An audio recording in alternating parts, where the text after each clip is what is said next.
I'm age 12 and I ride in the Ohvale 110 Cup.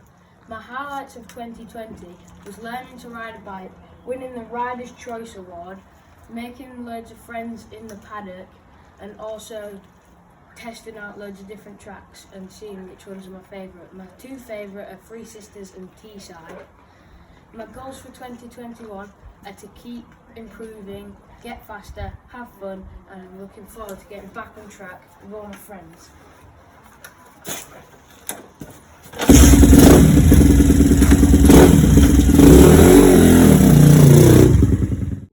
I'm Jonathan Pate, number 411. I've come from motocross and I can't wait to meet new friends. And I'm really excited to do this Ohvale Championship. See you later. Hi, my name's Daniel Stevenson.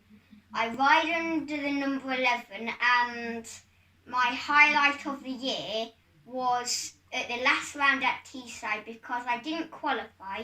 So I started at the back and made up 5 places. My hopes for this year are getting at least one podium.